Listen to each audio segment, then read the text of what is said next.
Hi, Bushman Ron here, and today we're on what I like to call a fake out.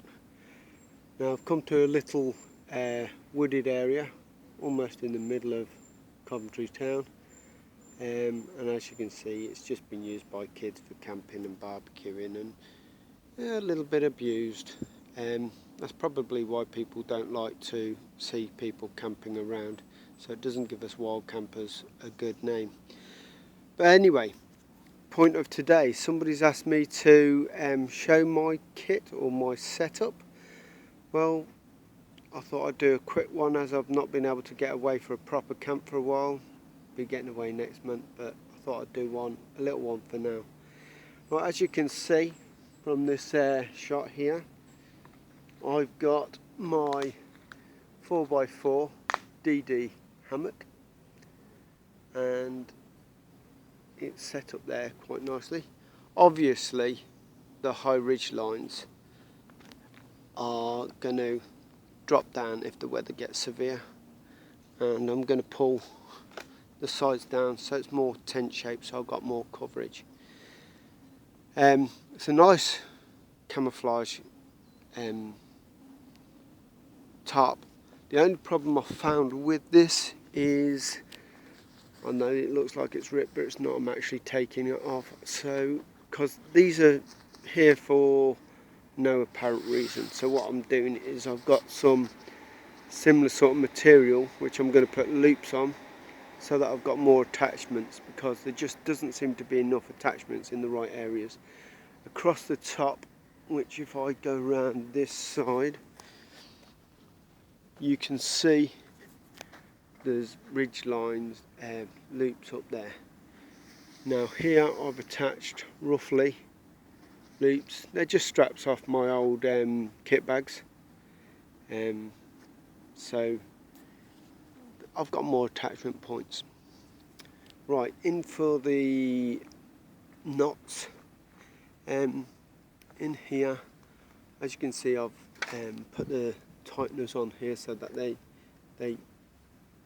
grip onto the tree a lot better and pull tight, more taut on the ropes. I've got a knot which I don't think you can see there. Let me shade it from the sun.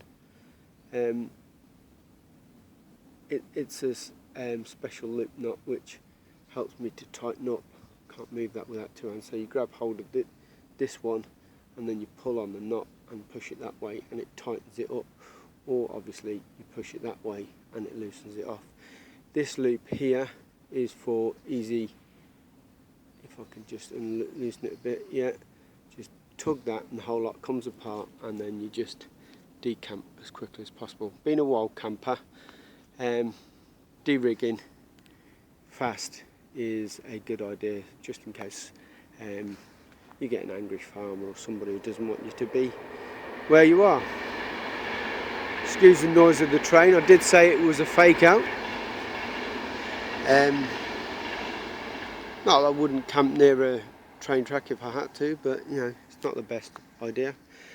Right, here we have the DD Scout hammock. Now this hammock is pretty good. I mean, there you go, little advert for DD hammocks there. It's okay for somebody up to 6 foot. Well, I'm only 5'4", and I would say I wouldn't want to be 6 foot in this hammock, although it does me fine. It's really good. As you can see, the ropes are really robust, and this did come through. I'll show you how it came. I've done this so that I can get more line. This will hold, oh God, I don't know, 20 stone probably, that rope would.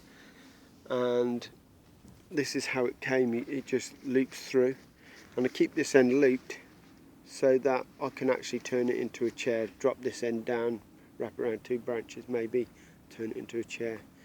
Again, I've done the knot there, which is a quick release, and I can move it up and down if I need to. All my knots are very similar to that. It's a knot I've seen on YouTube, and I can't remember what the name of it is for now. Okay, so what I've actually done on my hammock is, because it's got 2 layers, Hasn't got a fly sheet, it hasn't got a zip, but it has got 2 layers. And here I did have what they call a button loop, and I attached a pop bottle lid inside and it held it up. It saved me putting on loops on my hammocks. So now going into the hammock, as you can see, there are no zips there. Move that bit of string out of the way. There are no zips, it's just 2 layers. It's very tight at the moment because I like it tight, so I can do it. If I go inside the hammock with you, it's going to get a pretty dark feel. I'm leaning through that hole, but normally you would be on that sort of angle. And the reason for the button would be so you could hold it up there.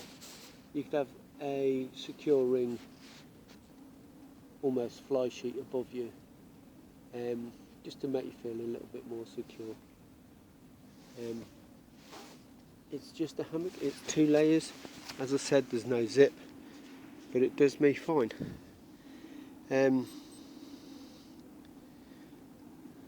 What else to tell you? Yes, little tip. If you want to hold your